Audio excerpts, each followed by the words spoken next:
Hello दोस्तों, आज से हम लोगों को पढ़ना है कोऑर्डिनेट ज्योमेट्री। क्या पढ़ना है? कोऑर्डिनेट ज्योमेट्री का सेकेंड चैप्टर। कोऑर्डिनेट ज्योमेट्री का पहला चैप्टर हम लोग पढ़ चुके हैं। आज से हम लोग को पढ़ना है कोऑर्डिनेट ज्योमेट्री का सेकेंड चैप्टर, जिसको इंग्लिश में सेक्शन फार्मूला बोलते हैं। सेक्शन फार्मूला को हिंदी में विभाजन सूत्र कहते हैं। सेक्शन फार्मूला को हिंदी में विभाजन सूत्र कहते हैं। क्या कहते हैं? विभाजन सूत्र। विभाजन का मतलब होता है विभाजित करना। विभाजन, देखिएगा, विभाजन का मतलब होता है दो भाग में बांट देना। विभाजन का मतलब क्या होता है? दो भाग में बांट देना। जैसे मान लीजिए हमको कोई राशि दिया हुआ है, तो इसे दो बराबर भाग में बांट दिया जाता है। यानी विभाजन का मतलब ही क्या होता है? आपस में बांट देना, जिसको हम लोग बोलते हैं इंग्लिश में सेक्शन फार्मूला। तो आइए देखते हैं विभाजन सूत्र किस प्रकार का होगा और कैसे हम लोग इसके प्रश्न को डील करते हैं। इसके पहले हम लोग थोड़ा बेसिकली की बात जानेंगे, उसके बाद में हम लोग चैप्टर के प्रश्न को बनाएंगे। तो आइए देखिए, यहाँ पर हम लोगों को एक रेखा दिया रहता है। प्रश्न में एक रेखा दिया हुआ रहता है प्रश्न में, जिसको हम यहाँ पर ए बी माने हैं। यहाँ ए से लेकर के बी तक एक रेखा है, जिस रेखा को एक बिंदु सी ने विभाजित कर दिया है। ए बी एक रेखा है जिस रेखा को एक बिंदु सी ने आपस में विभाजित कर दिया है। इसे विभाजित किया है दो भाग में। इस रेखा को विभाजित किया है दो भाग में। कै भाग में? दो भाग में। पहले भाग को M1 बोलते हैं और दूसरे भाग को M2 बोलते हैं। यहाँ पर ए का नियामक दिया हुआ रहता है हमेशा। प्रत्येक क्वेश्चन में यहाँ पर आपको ए का नियामक देगा और यहाँ पे बी का नियामक देगा। ए के नियामक यहाँ पर जो रहता है, उसके पहले नियामक को x1 कहेंगे और दूसरे नियामक को y1 कहेंगे। इसको x1 और इसको y1। फिर यहाँ पर b का जो नियामक होता है, उसमें पहले वाले को x2 बोलते हैं और दूसरे वाले को y2 बोलते हैं।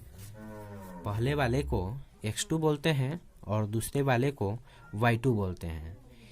इस प्रकार से हम कह सकते हैं कि जब हमारा यह जो ए बी रेखा है, इसे सी बिंदु ने दो आपस बराबर भागों में बांट दिया है, तो कुल मिलाकर हम कह सकते हैं ए बी बराबर ए सी प्लस बी सी। जैसे मान लीजिए किसी के पास 10,000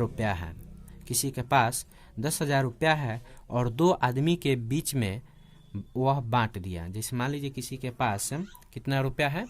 10,000। कितना रुपया है?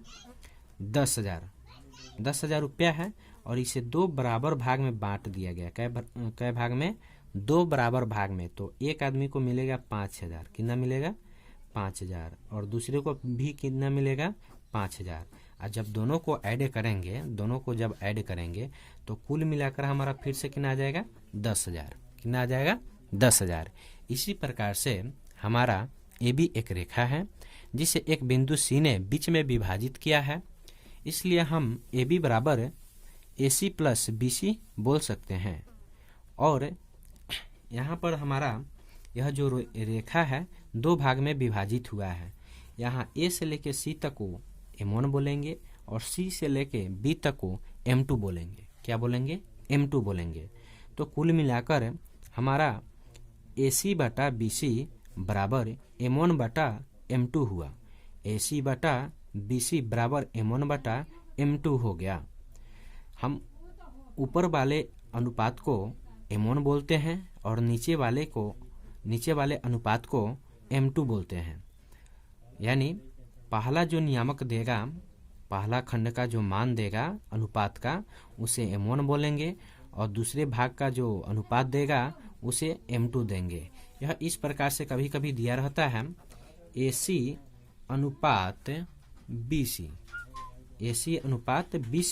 इजकल टू, जैसे मान लीजिए कोई संख्या दिया हुआ है x अनुपात y, x अनुपात y। तो मैं यहाँ पर AC बटा BC बराबर x बटा y बोल सकते हैं। आप लोग भी बोल सकते हैं, क्योंकि यहाँ पे आप लोग देख रहे हैं अनुपात का संकेत है। क्या है? अनुपात है। और अनुपात का मतलब क्या होता है? बटा। अनुपात का मतलब क्या होता है? बटा। तो आप कुल मिलाकर जैसे मान लीजिए एक और संख्या दिया रहे, जैसे मान लीजिए AC अनुपात BC, AC अनुपात BC बराबर 2:3 दिया हुआ है, 2:3 दिया हुआ है। तो कुल मिलाकर हम AC बटा BC बराबर 2/3 कह सकते हैं, 2/3 कह सकते हैं। ऊपर वाले को M1 बोलेंगे और नीचे वाले को M2 बोलेंगे, ऊपर वाले को M1 बोलेंगे और नीचे वाले को M2 बोलेंगे। तो ये सब था हम लोगों का बेसिकली बात। अब आइए देखते हैं अपना फार्मूला यानी विभाजन सूत्र क्या है और कैसा होता है और कितना आसान फार्मूला है। हम लोगों को निकालना रहता है प्रश्न में C का नियामक। C का नियामक हम लोग हमेशा x y या आप कुछ और भी मान सकते हैं, लेकिन मैं यहाँ पे x और y माना हूँ। यहाँ पर हमारा हो गया C बराबर formula M1 x2 plus M2 x1, M1 x2 plus M2 x1 बटा M1 प्लस M2 बटा M1 प्लस M2। M1 हमारा पहला अनुपात है और x2 B के नियामक का पहला नियामक है, यानी इस वाला भाग को यहाँ पर गुना में लिखा गया है।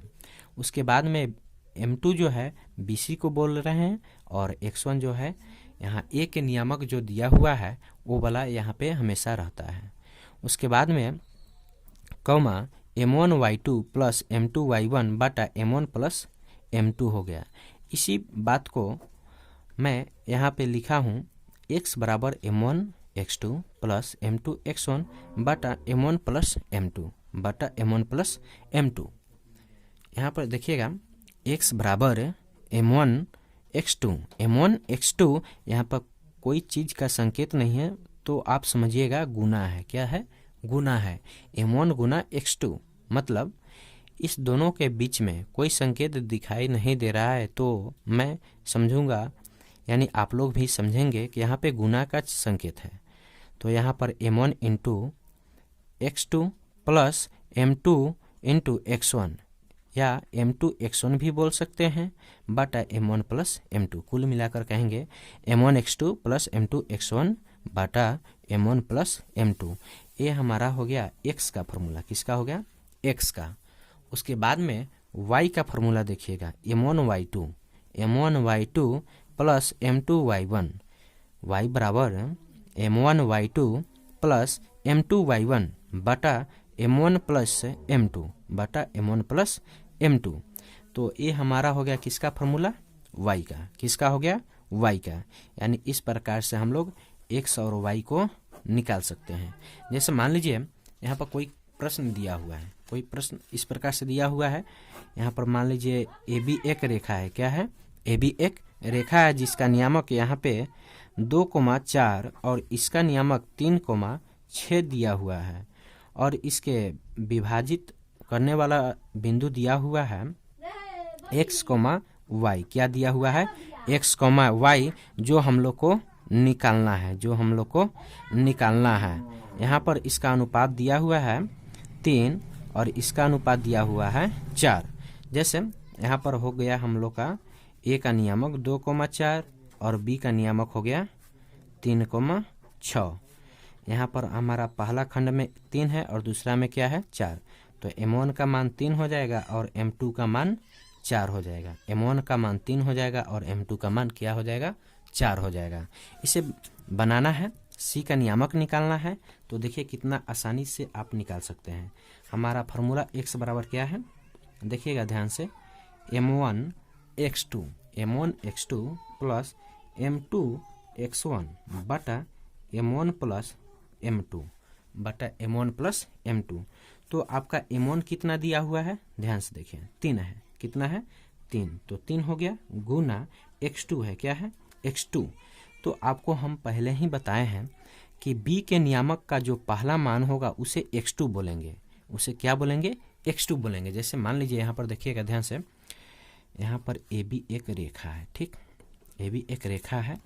यहाँ पर जैसे मान लीजिए 3,8 है, ठीक, और यहाँ पर 6,7 है, ठीक। 3 को हम लोग x1 बोलेंगे, 3 को क्या बोलेंगे? x1 बोलेंगे, और 8 को बोलेंगे y1। 8 को क्या बोलेंगे? y1, और 6 को भी x2 बोलेंगे, और 7 को y2 बोलेंगे, ठीक। क्या बोलेंगे? y2 बोलेंगे, ठीक है। उसके बाद में इसी प्रकार से यहाँ पर देखिए, इस 2 को x1 बोलेंगे, इस 4 को y1 बोलेंगे, फिर यहाँ पे 3 को x2 बोलेंगे और 6 को y2 बोलेंगे, ठीक है। कुल मिलाकर इसमें a का जो नियामक है, इसमें पहले वाले को x1 बोलेंगे और दूसरे वाले को y1। तो यहाँ पर x1, y1 हो जाएगा, और इसमें x2, y2 हो जाता है, यानी इसको x2, इसको y2, इसको x1, इसको y1 कहते हैं। तो यहाँ पर देखिएगा बात, यहाँ पर m1 है तो m1 का मान 3 है तो 3 लिख दिए। x2 तो x2 का मान देखिए कितना है? 3, तो 3 हो गया, प्लस m2 तो m2 का मान कितना है? 4, कितना है? 4। तो यहाँ पर 4 गुना x1, x1 का मान कितना दिया हुआ है क्वेश्चन में? देखिए यहाँ पे 2 है, कितना है? 2, कितना है? 2 बटा m1 प्लस m2 है, तो m1 का मान कितना हो जाएगा? 3, प्लस m2 का मान 4। तो कुल मिलाकर यहाँ पर आप देखिए 3 तिहाई कितना होता है? 9, 4 दूना 8, 4 दूना कितना होता है दोस्तों? 8 होता है। तो आप यहाँ पर देखिएगा, अब इसको ऐड करेंगे, 3 और 4 को ऐड करेंगे तो कुल मिलाकर 7, और 9 और 8 को ऐड करेंगे तो हमारा हो जाएगा 17। तो कुल मिलाकर हो गया 17/8। यही हम लोग का x का मान हुआ। अब y का मान निकालना है। किसका मान निकालना है? y का मान निकालना है। किसका? y का। तो y का मान निकालना है तो बस एकदम ही आसानी है। देखिएगा y का मान कैसे निकालते हैं। जैसे हमारा रफ पेपर है, इस पर हम बनाते हैं। जैसे हम लोग को बनाना है, किसका मान निकालना है? y का। किसका? y का मान निकालना है। तो y बराबर फार्मूला क्या होता है? m1 y2 plus m2 y1 बटा m1 प्लस m2। तो आप देखिए आपका क्वेश्चन में m1 कितना दिया हुआ है? 3। कितना दिया हुआ है? 3। तो 3 गुना y2, तो y2 का मान कितना हो जाएगा? 6। कितना हो जाएगा? 6। 3 गुना 6 प्लस m2 का मान 4 है, तो 4 गुना y1 का मान भी कितना है? 4, अब बटा m1 प्लस m2। तो यहाँ पर 3 प्लस 4 हो जाएगा। अब आप थोड़ा देखिए, 6 त्रिका कितना होता है? 18, प्लस 4 चौका कितना होता है?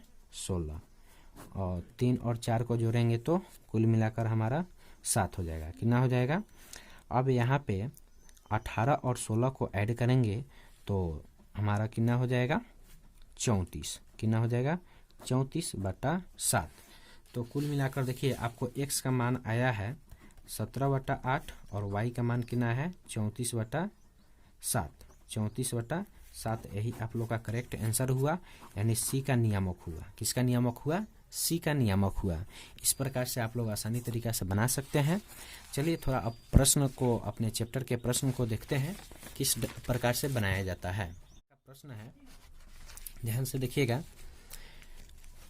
हम लोग का सेकेंड चैप्टर है प्रश्नावली 7.2।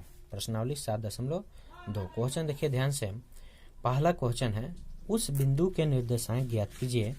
उस बिंदु के निर्देशांक ज्ञात कीजिए जो बिंदुओं -1,7 और 4,-3 और 4,-3 को 4,-3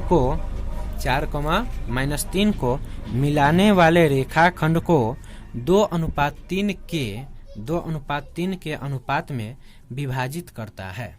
2:3 के अनुपात में विभाजित करता है। एक बार और ध्यान से आप क्वेश्चन समझें। उस बिंदु के निर्देशांक ज्ञात कीजिए। उस बिंदु के निर्देशांक ज्ञात कीजिए जो बिंदुओं -1,7 और 4,-3 को मिलाने वाले रेखाखंड को 2:3 के अनुपात में विभाजित करता है। क्या करता है? विभाजित करता है। तो हम लोग को इसका नियामक निकालना है। किसका? तो उस बिंदु के निर्देशांक ज्ञात कीजिए जो उस बिंदुओं को, तो यहाँ पर हम लोग सबसे पहले एक रेखा खींचते हैं। देखिए इस रेखा का नाम AB हो गया। क्या हो गया? AB हो गया। इस रेखा का नाम हम लोग AB दे दिए। क्या दे दिए हैं? AB। ए का नियामक हमारा हो जाएगा क्वेश्चन में, देखिएगा, उस बिंदु के निर्देशांक ज्ञात कीजिए जो बिंदु हो -1,7 और 4,-3। तो पहला नियामक -1,7 हो जाएगा और दूसरा नियामक 4,-3 हो जाएगा। को मिलाने वाले रेखाखंड को इस बिंदु से लेकर के इस बिंदु तक जो रेखा मिलाया है उस रेखाखंड को, मिलाने वाले रेखाखंड को, क्वेश्चन में बोल रहा है मिलाने वाले रेखाखंड को 2:3 के अनुपात में विभाजित करता है। यानी कि यहाँ पे C एक कोई ऐसा बिंदु है जो इसे 2:3 के अनुपात में विभाजित किया है। यहाँ पे मान लेते हैं C कोई हमारा बिंदु है। C हमारा कोई बिंदु है जो इस रेखा को AB को 2:3 के अनुपात में विभाजित किया है। तो मुझे निकालना है C का नियामक। किसका निकालना है? C का, जिसका नियामक मान लेते हैं x, y। तो देखिए हम लोग को क्या निकालना है? C का नियामक निकालना है। तो अभी जस्ट हम लोग इसका फार्मूला सीखे हैं, समझे हैं कि क्या फार्मूला होता है। तो सबसे पहले यहाँ पर लिखेंगे गिवन डेट यानी दिया हुआ है। A का नियामक देखिएगा -1,7 है, -1,7 है और B का नियामक है 4,-3 है, 4,-3 है और M1 हमारा 2 हो जाएगा, M2 हमारा 3 हो जाएगा। M1 2 हो गया, M2 3 हो गया। अब यहाँ पर मुझे निकालना है C का नियामक। बोले तो x, y बराबर व्हाट, यही हम लोग को मान निकालना है। तो देखिएगा आप कैसे इस प्रश्न को बनाएंगे। यहाँ पर हम लिखेंगे वी नो डेट